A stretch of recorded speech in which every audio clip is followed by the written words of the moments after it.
16 Finance Commission Team Chairman Arvind Panagariya para leads Kurigana aro atta officials para CM Neiphiu cabinet ministers advisors aro senior state government officials logot 5th November te Hotel Vivor Kohima te meeting loise media ke address kora homoi Chairman Arvind State Economy Finance opor meeting te discuss kora khan highlight kurise press conference te 16 Finance Commission para state sarkar para alak project like airport foothill roads and technology services renewable energy projects kan nimite capital deficits grants laga mang kuriya se koigena janaise tai bara aro koshi ki state sarkar bara fiscal deficit opor concern express kurise koigena itu logo tai aro koshi ki visiting delegation de alak sectors project de grant in 8 c kuriya de memorandum b submit kurigena se koigena janaise Our main day of the meetings in Nagaland, and as is the practice, we had a very long meeting with the government of Nagaland, with the Chief Minister, members of his cabinet, the two Deputy Chief Ministers, members of his cabinet, senior officials present on the side of the government of Nagaland, and on the commission side, the members and myself and our senior staff present. Chief Minister spoke that gave a long address where he outlined the needs of Nagaland and what his expectations were from the commission.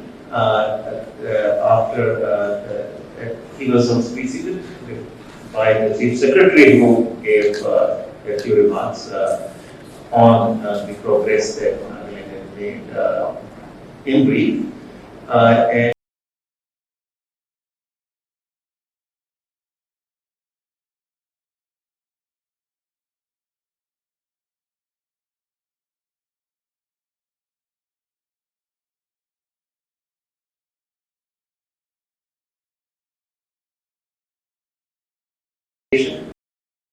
really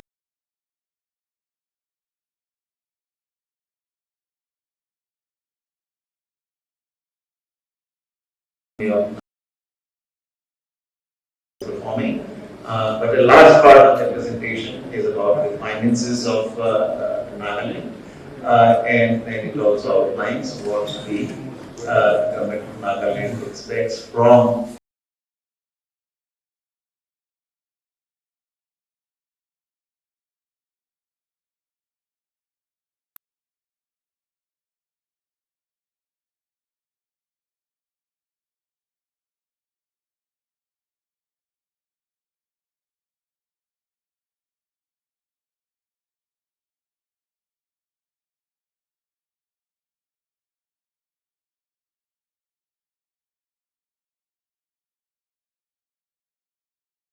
most of the states ought to be divided among the 28 states, and that's called the horizontal devolution. That is the major task of the Commission. But in addition, then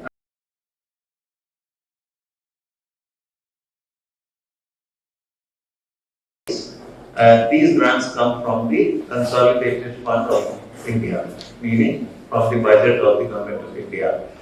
And it also gives recommendations on the disaster relief grants that these also come from the government of India. So these are the main. Then there are provisions for possibly state-specific and sector-specific grants, which may be about education.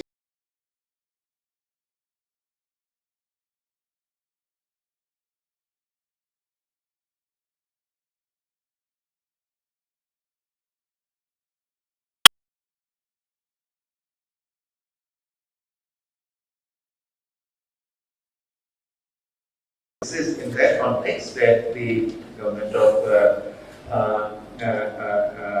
Nagaland also gave its recommendations, and so on vertical devolution, meaning the apportionment of the divisible pool between the center and the states. The main demand of the government of Nagaland was that there are certain cesses and surcharges that the government of India levies, and these are not included in the divisible pool. They are not included in the pool of resources, pool of revenues, from which are shared with the states.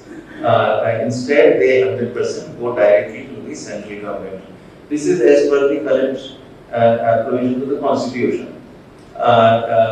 So, the plea from the government of Nagaland was that over time these cesses and surcharges have grown larger and larger, and since they are not shared with the states, states are being deprived of their share in the what to be part of the jurisdiction. So they would like the cesses and surcharges to be somehow included in the divisible pool, or somehow adjust the share of the states in a way that these losses are compensated for. So that's on the vertical devolution.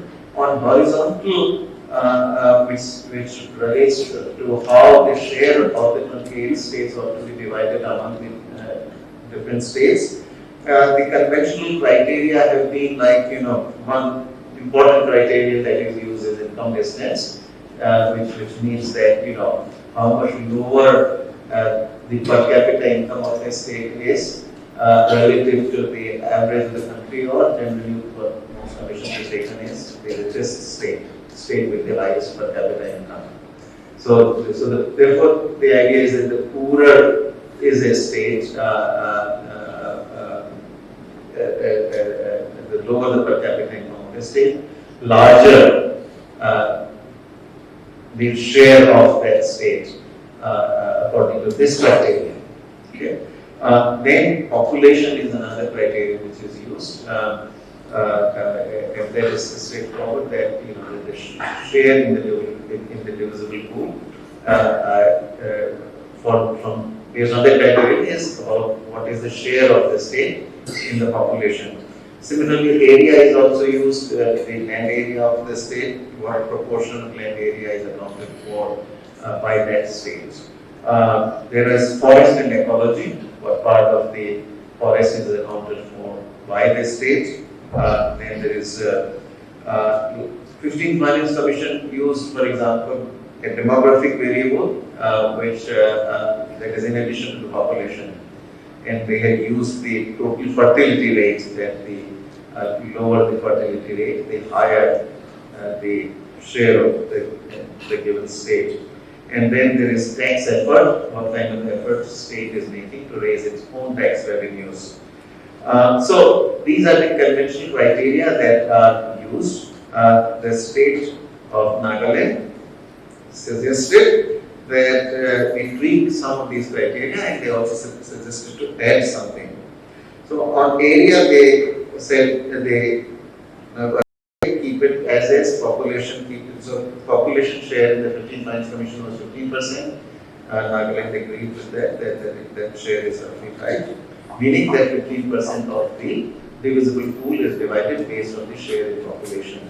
Likewise, the area weight was 15%, which means that 15% of the divisible pool is divided among the states based on their share in the area of the country as a whole.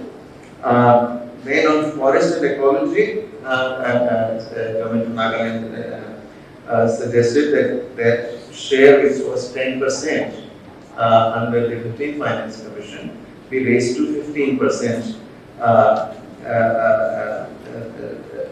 And it also suggested some sort of modification on how this should be divided. I think one of the points he made was that one should also take into account not just the forest area, but also what proportion of the total area of the state is taken by the forest area.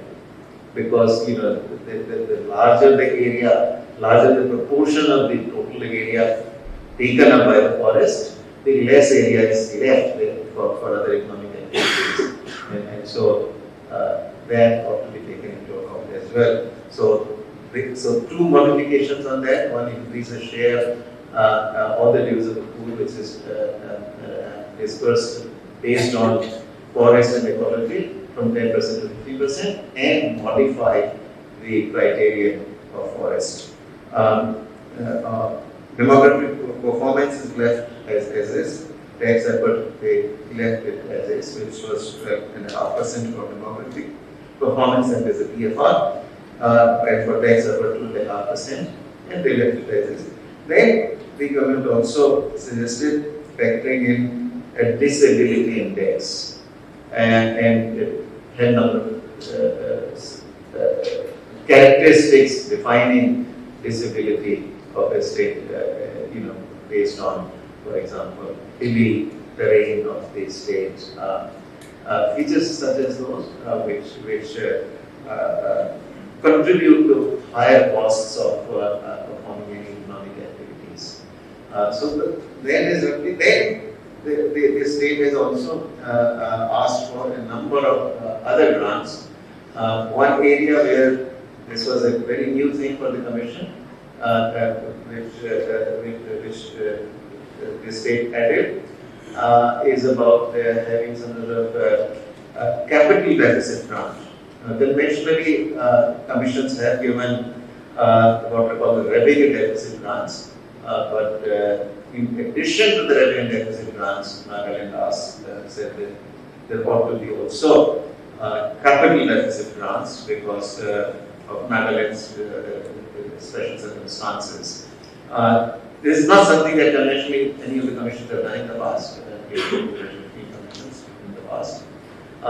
This came largely from the sense that when the Planning Commission existed, the Planning Commission used to give some grants for capital projects, and now that the Planning Commission was not giving those grants, these grants were continuing to come from somewhere, and so that is the motivation for these demands. And then there were several project-specific grants, a number of them they listed.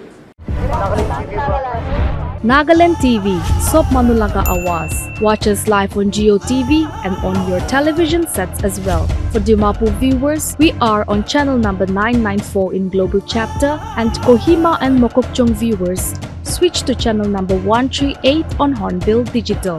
For all news and updates, follow us on Facebook, Instagram, YouTube, and Twitter.